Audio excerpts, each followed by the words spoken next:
बहन और भाइयों,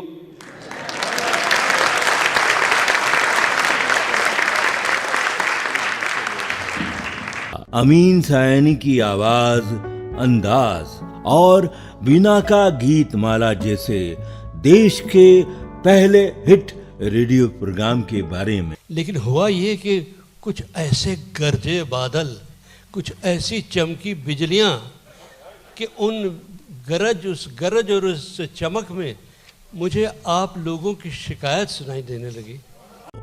अमीन सायानी रेडियो की माइलस्टोन आवाज है। सिराज सैयद उनके कॉपी राइटर हैं। बीते 50 सालों से वे उनके साथ काम कर रहे हैं। वे एक जाने पहचाने प्रोग्राम प्रेजेंटर और सिने आर्टिस्ट भी हैं।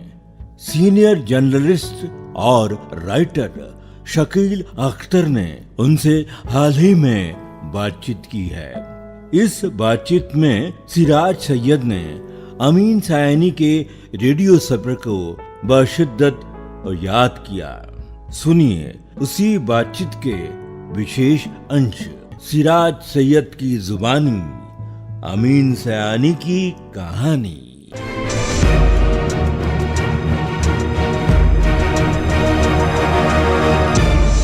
सिराज साहब आदाब है। बहुत बहुत खुशी की बात है कि आज हम आपसे अमीन सायानी साहब के बारे में और कुछ उनके साथ आपके किस तरह के अनुभव रहे, किस तरह का तजुर्बा रहा, कैसे आपने काम की शुरुआत की, ये सब बातें आज हम जानेंगे। सबसे पहले तो मैं ये जानना चाहता हूँ कि सर, आप खुद इतने वर्षों बाद, इतने सालों बाद अमीन सायानी साहब को किस तरह से महसूस करते हैं, देखते हैं एक पर्सनालिटी के रूप में, बताएं। आदाब। मेरे लिए वो हमेशा से एक उस्ताद रहे हैं और उस्ताद ही रहेंगे। सबसे पहला लफ्ज जो उभर के आता है जहन में वो है परफेक्शनिस्ट। परफेक्शनिस्ट, अच्छा जी।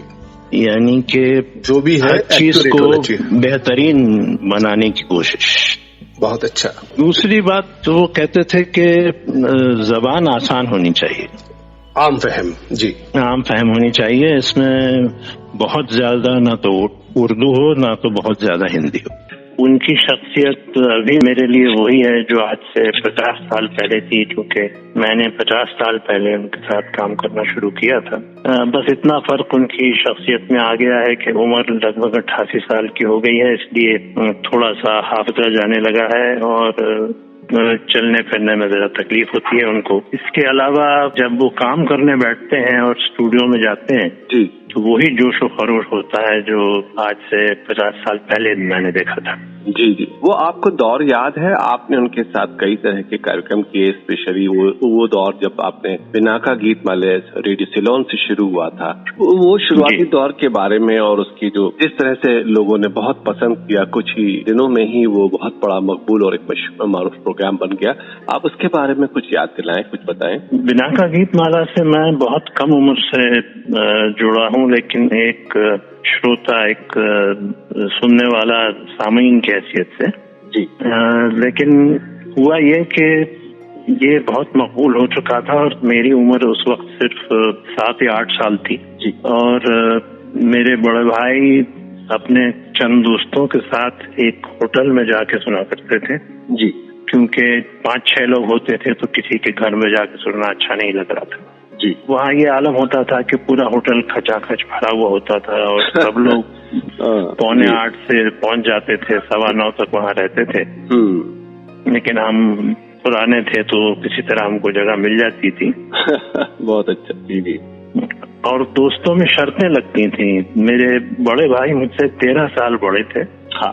उनका नाम रियाज था जी।